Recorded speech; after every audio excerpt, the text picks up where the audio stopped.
So ayun na nga mga best, no? Sa lahat ng mga nagtatanong magkano nga ba ang ganitong motorcycle ngayong 2025, ito ay nagkakahalaga ng 50,900. Sa tingin nyo, sulit nga ba yung kanyang presyo? Ipapakita ko na lang din nyo sa screen nyo yung kanilang down payment at yung terms nila, at syempre meron yung rebate. So comment nyo sa baba kung sulit nga ba ang kanilang presyo. At para naman dun sa mga nakagamit na ng ganitong motorcycle, baka pwede nyo i-share dyan sa comment section ano nga ba yung mga naging experience nyo sa motorcycle na to.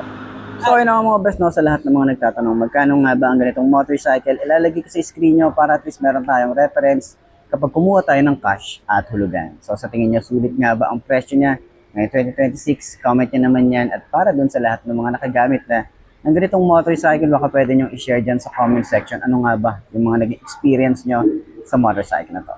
Ayos na ayos yan. So ayan, ngayong 2025, upuan pa rin natin itong Euromotor Danhari 150.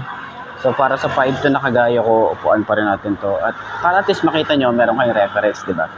So ayan, side stand muna natin. Yun o. So ganyan ang itsura niya kapag naka-side stand. Gusto ko yung pormahan niya pag naka-side stand. Mukhang safe naman siya pagdating sa parking. So ayan, tingnan natin, abot ba na 5'2"? Tingnan natin. Ayan. So ayun na mga best, no, meron naman silang bagong nilabas. Itong Racal TS150. Okay, 150cc. Pang tricycle, alam niyo naman yan. Pang gusto niyo ng mas malakas na hatak, eh mag 150 kayo. And dito sa may Racal, meron silang nilabas ngayong 2026 na pangbato din nila. Dahil nga marami na rin talaga naglalabas ng mga pan-tricycle ngayon. Si Racal 150cc ang nilabas nila. Dito sa update para dito sa Euromotor Danhari 150 or mga pan-tricycle nila, meron silang available dito na dalawang unit. Meron silang kulay red doon, and then ito naman yung kulay blue. So napansin natin dito, wala silang nilabas na kagaya nung 186cc na decals. Katulad nun, nakikita nyo ba? Ayan. Pero yung 125, meron silang kagaya nun na parang 186cc. Pero itong 150, marami din nagtatanong ano nga ba ang update price para dito. Umpisa na natin, walk around na natin. So yun na nga, meron pa rin tayo ritong cover para sa kanyang headlight. May cowling pa rin siya rito. Malaki yan. And meron tayo ritong decals. Sa kulay blue, ito yung decals niya. Decals niya rito. Meron siyang decals din dito. Sa kulay red naman, meron din tayong decals na red. Ayan, red din. Tapos ito naman, meron silang 186cc na kulay black yung decals. Ayan. So, malaki yung kanyang cowling. Cowling ba tawag dyan? Yung cover. Tapos meron tayong Euro. Yung kanyang headlight is bulb type pa rin naman. Meron siyang maliit na part dito. Chrome din. Yun dito sa side. And meron tayong telescopic fork. May rubber boots din tayo rito. Ayan. So, sa kanyang fender, ito metal din. Maganda rin yung kanyang metal. Mahaba din. Maganda rin yung kanyang forks. Naka-drum brake din tayo rito. Malaki din siya. And then wide spoke. Ang size naman nito ay 2.75 by 17. Ayan. Ito rin ay built-in na rin ng paglagay ng sidecar. Ayan. So, ang ganda rin ng hinang dito. Yung pagkaka-welding. And then, dito naman sa side na to, para mailak natin siya, yung motorcycle, at safe yung ating motor, dito naman siya nilalak. Ayan. Rito ang Racal. Tapos, may decals tayo rito. Kulay yellow and red. Meron tayong halogen bulb.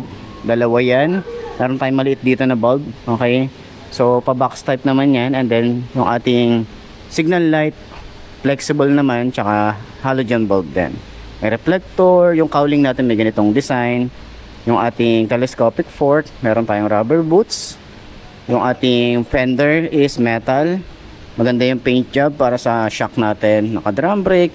Naka-wide spoke na rin tayo rito. Ang size dito ay 3 by 17. And dito naman sa side, meron tayong, aray ko, naka-ready na yung ating, meron na rin tayong nakaabang dito para sa sidecar natin. Maganda rin yung pagkakahinang dito. Tapos, yung makina natin dito, naka-push rod engine. 5-speed na rin ang isang to. Naka-dual head shifter na rin tayo rito. Yung ating foot pegs, hindi siya na-flip. Combination ng rubber and metal.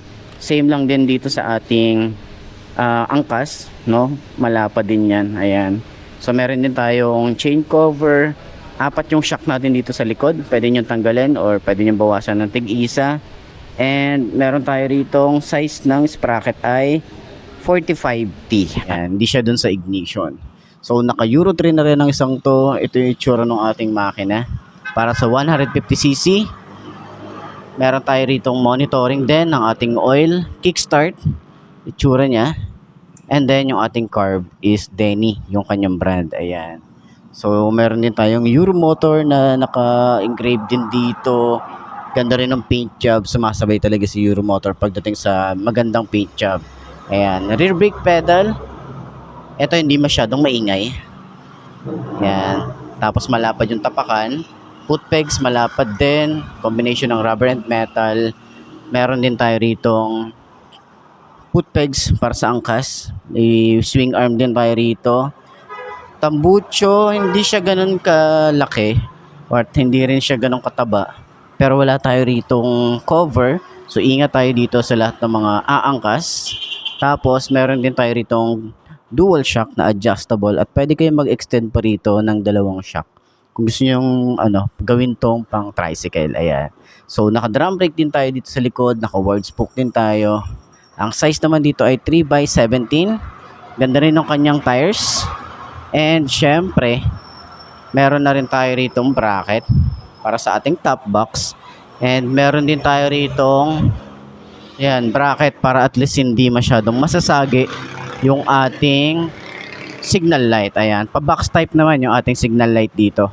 Same lang din dun sa harap. Meron din tayong metal dito na fender and then extension, meron din tayo rito. Pero hindi nila kinabit nandito sa part na to. Ayan. So ito naman ay plastic naman yan. So meron din tayo ritong bulb type na pa-box type din yung kanyang ilaw and meron tayong reflector. Okay? So sa upuan, meron din tayong Euro motor din pala dito sa side. Tapos yung upuan niya malapad. Yan. Tapos hindi siya ganun kalambot, saktuhan lang. Nasa gitna siya. So yung tigas tapos yung lambot nasa gitna. Ayan.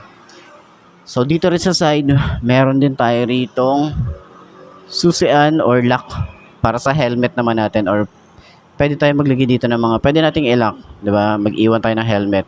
Yan, para at least secure yung ating helmet. Ayan. So dito naman yung size ng sprocket is 38T. Meron din tayong chain cover.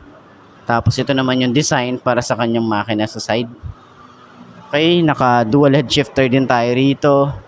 Maganda rin, malapad din. And then yung ating foot pegs, same lang sa kabila. Hindi rin siya napiflip. Ayan. Sa kanyang gas tank, medyo payat lang ang isang to. Ayan, pero matagal na rin bago kayo magpagas ulit. Tapos ito naman yung itsura ng kanyang cap. And then syempre naka-upright position tayo rito. Okay. So doon tayo sa kabila, medyo against the light eh. Ayan, so naka-upright position. And yung itsura naman ng ating panel gauge is nakapa-box type din. Sa ating rear, same lang yung size ng ating tires. Naka 3x17 din. Naka drum brake din tayo dito sa likod. Meron tayong upuan na matigas talaga. No? Matigas siya pero makapal yung foam. Dito rin sa ating OBR, meron tayong bracket para sa top box natin. Then meron din tayo ritong bracket para in case na support din dito sa ating signal light na hindi siya masasagi. Pero flexible naman yan. Ayan o. Naka-bulb type din tayo rito or halogen bulb. Naka-box type din tayo rito para sa kanyang tail light. Naka-halogen bulb din tayo rito. Lagayan ng plate. Yung ating fender is metal ito. Yung extension niya plastic. Ayan. So sa side, yung tambucho natin dito, meron tayong rakal na makikita rito at mahaba talaga yung kanyang tambucho. Ito yung itsura niya. So ingat din tayo rito sa mga aangkas dahil nga wala siyang cover. Okay, may kickstart na rin tayo rito. Ayan, may rakal din pala dito na naka-engrave. May monitoring din tayo rito ng langis kung in case na kailangan nyo na magpalit or hindi pa. So rear brake pedal, smooth lang din pero mababaw lang yung nyo. Okay, So, sa ating gas tank, tingnan nyo naman, parang pang big bike yung datingan niya. Diba? Ganyan ang itsura, oh, pang big bike yung itsura. May USB charging port na rin tayo rito. Dito tayo sa side, baka against the light eh. Meron tayong USB charging port din dito. Ayan, so type C and type A. Meron tayong panel gauge na analog type. Meron tayong speedometer, odometer, gear indicator na 1 to 5. May rakal dito sa side. Signal light, neutral pag naka high beam. Ito yung ating susi, ito naman yung ating ignition. And sa ating switches, meron tayong park light, headlight, and off, hazard switch, electric starter, yung ating lever dito, meron tayong rubber na ganyan. Smooth naman yung ating front brake. Yung grip natin makapit din naman. Throttle niya medyo malalim. Medyo natitigasan din ako. Okay. So dito naman sa side, clutch natin dito. Ito medyo matigas din yung clutch niya. Meron tayo ditong rubber. Ayan, ganyan. High and low. Signal light and busina. And itsura noong ating speedometer, odometer, RPM.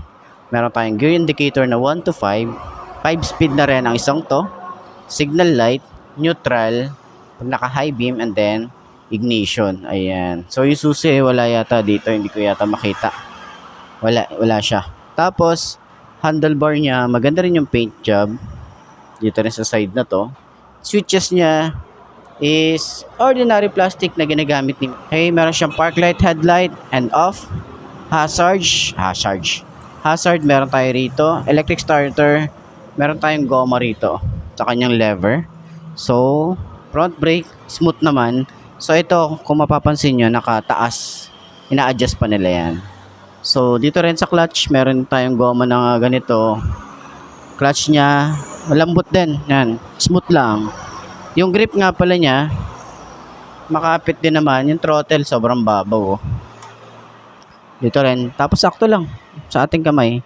So, meron tayong high and low, signal light, and busina. Ayan. So, sana dito mag-add sila ng USB charging port.